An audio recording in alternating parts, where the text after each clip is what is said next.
Mesdames et messieurs, bonjour. Il est 15h au Caire. C'est l'heure de la transmission en langue française du journal sur la chaîne numéro 2 de la télévision égyptienne. Et j'ai le plaisir de le présenter tout de suite. Commençons avec les principaux titres. Le Premier ministre Dr Moustapha Madbouli déclare que le Grand Musée sera un édifice racontant l'histoire de la volonté de l'État égyptien et un nouveau triomphe. Le ministre des Affaires étrangères a eu des entretiens téléphoniques avec ses homologues turcs, roumains et néerlandais.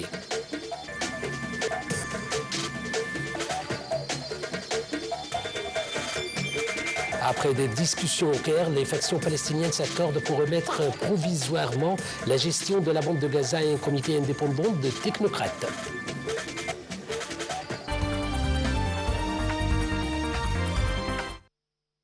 À la une de nos actualités, le président Abdel Fattah el-Sisi a souligné l'importance de poursuivre la coopération et la coordination entre les autorités concernées afin d'assurer l'organisation d'une cérémonie d'inauguration du Grand Musée égyptien à la hauteur du prestige de l'Égypte, reflétant son leadership dans le domaine et contribuant à renforcer la promotion touristique du pays. Le président Abdel Fattah el-Sisi a tenu aujourd'hui une réunion avec le Premier ministre Dr Moustapha Madbouli ainsi que le ministre du Tourisme, des Antiquités, Chérif Fathi, et le superviseur général de la cérémonie d'inauguration du Grand Musée égyptien. Le porte-parole officiel de la présidence de la République a déclaré que le président avait suivi au cours de la réunion les préparatifs en cours pour l'organisation de la grande célébration prévue à l'occasion de l'inauguration du Grand Musée, dont la date est fixée au 1er novembre prochain. Le Premier ministre Dr Moustapha Madbouli a déclaré que le Grand Musée égyptien ne serait pas seulement une destination ou un site archéologique rivalisant avec ses homologues dans le monde entier, mais un édifice racontant l'histoire de la volonté de l'État égyptien et un nouveau triomphe à ajouter au registre de la nouvelle République. Il a précisé que le Grand Musée égyptien est un cadeau de l'Égypte au monde et sans exagération, car l'héritage de l'ancienne civilisation égyptienne représente un patrimoine mondial conformément aux critères de l'UNESCO. Le Premier ministre Moustapha Madbouli a ajouté que l'Égypte aspire à émerveiller à nouveau le monde avec un événement rivalisant avec l'éblouissement déjà suscité par le cortège de transfert des momies royales en avril 2021, ainsi que par la réouverture de l'avenue des Sphinx à Luxor en novembre 2021. En Égypte, la période accordée aux candidats aux élections de la Chambre des représentants pour se retirer se termine aujourd'hui. Selon le calendrier électoral, pendant ce temps, la campagne électorale se poursuit pour les candidats de la première phase après que l'autorité nationale des élections ait publié les listes des candidats et leurs symboles pour les premières et deuxième phases. Il est prévu que la période de silence électoral pour la première phase commence le 6 novembre en préparation des élections de la Chambre des représentants à l'étranger pour la première phase. Prévues les 7 et 8 novembre, les élections à l'intérieur du pays auront lieu les 10 et 11 novembre. Lors d'un appel téléphonique entre le ministre des Affaires étrangères de l'immigration, Dr Badr Abdelati, et son homologue turc Hakan Fidan, les deux parties ont discuté des moyens de renforcer les relations bilatérales entre les deux pays, ainsi que du suivi des développements régionaux d'intérêt commun. Les deux ministres ont souligné l'importance de consolider l'accord de cessez-le-feu dans la bande de Gaza. Le ministre Abdelati a insisté sur la nécessité de mettre pleinement en œuvre les dispositions de l'accord et de faciliter l'acheminement et de l'assistance médicale vers la bande de Gaza. Abdelati a également exprimé le souhait de l'Égypte de voir la Turquie participer activement à la conférence internationale sur la reconstruction et le développement qui se tiendra au Caire en novembre prochain. Le ministre des Affaires étrangères, de l'immigration et des affaires des expatriés égyptiens, Dr Badr Abdelati, a confirmé l'aspiration de l'Égypte à promouvoir ses relations avec la Roumanie au niveau d'un partenariat global. Ceci est intervenu lors de sa rencontre avec la ministre des Affaires étrangères roumaine en marge de sa participation aux travaux du sommet Égypte-Union européenne qui s'est tenu dans la capitale belge, Bruxelles. Lors de cette rencontre, Dr Abdelati a discuté avec son interlocuteur roumain des dernières évolutions régionales des résultats du sommet de Sharm el-Sheikh pour la paix. Ils ont aussi évoqué les efforts qui ont suivi pour mettre en œuvre l'accord de cessez-le-feu dans la bande de Gaza, conformément au plan du président américain Donald Trump. Abdelati a également discuté des préparatifs en cours pour la tenue le mois prochain au Caire de la conférence internationale pour la reprise précoce et la reconstruction dans la bande de Gaza.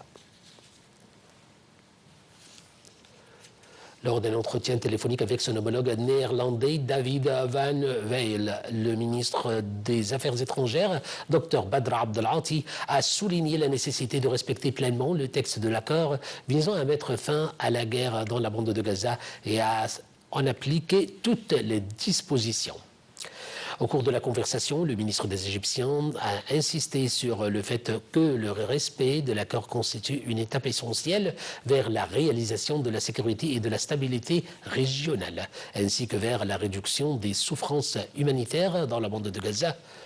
De son côté, le ministre néerlandais des Affaires étrangères a salué le rôle central joué par l'Égypte, dont la conclusion de l'accord exprimant le souhait de renforcer la coordination avec le Caire concernant les efforts de redressement rapide et de reconstruction à Gaza et soulignant l'importance de consolider les résultats de la conférence de Sharm el-Sheikh.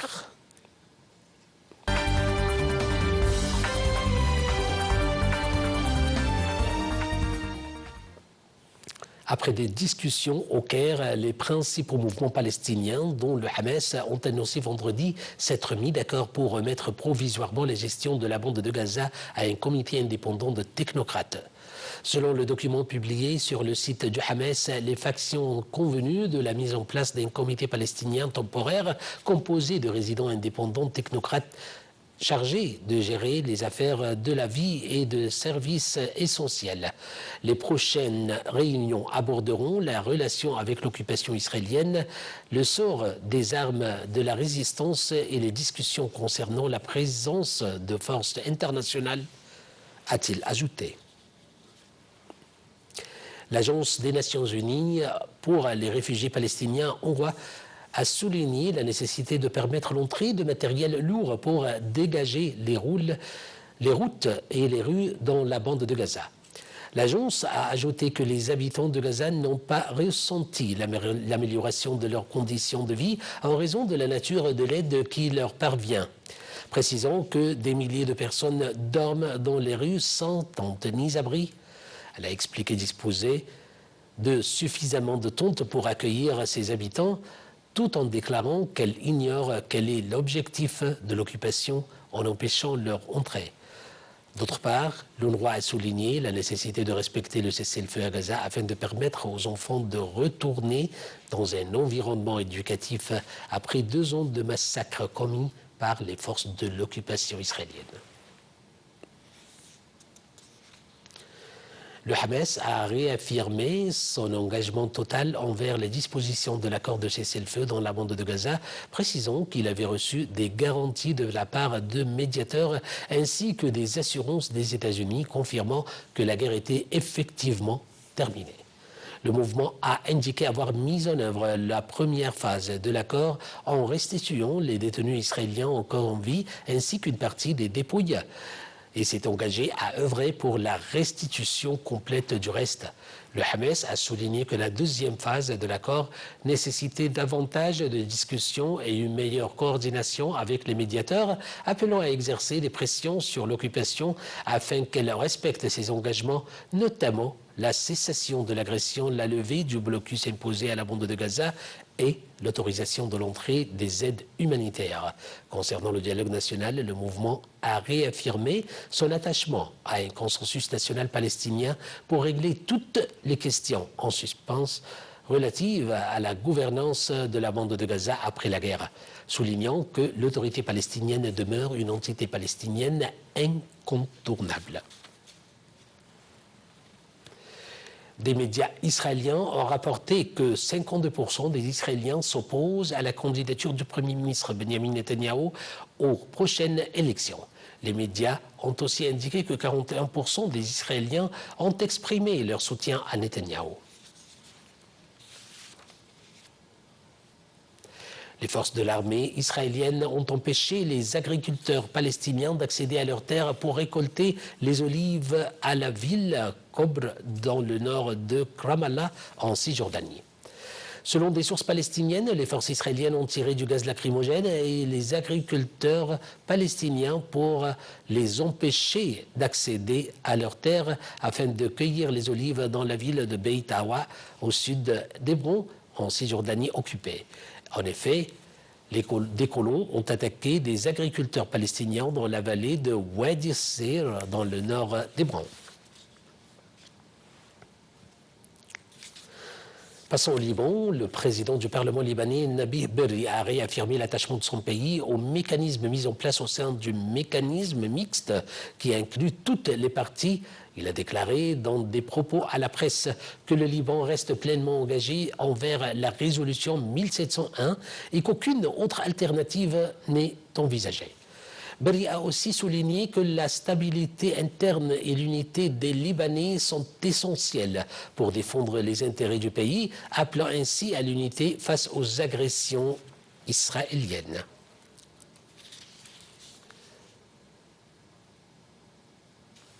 L'Iran, la Russie et la Chine ont envoyé un message conjoint au directeur général de l'Agence internationale de l'énergie atomique, Raphaël Grossi, demandant la fin des procédures d'enquête et de surveillance liées au programme nucléaire iranien, ainsi que l'arrêt de la publication des rapports périodiques sur ce dossier. Cette démarche fait suite à un précédent message adressé par les 3 pays au secrétaire général de l'ONU et au président du Conseil de sécurité, dans lequel ils ont annoncé la fin de l'effet de résolution 2231 relative à l'accord nucléaire à compter du 18 octobre en cours.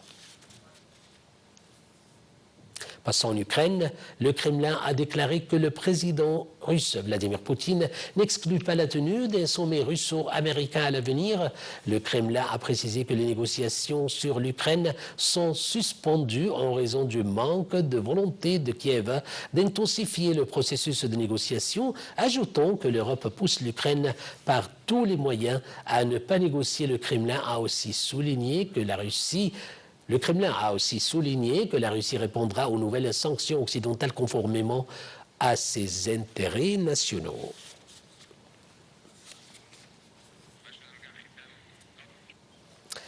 Fin de ce journal, mesdames et messieurs. Merci pour votre attention et suivi.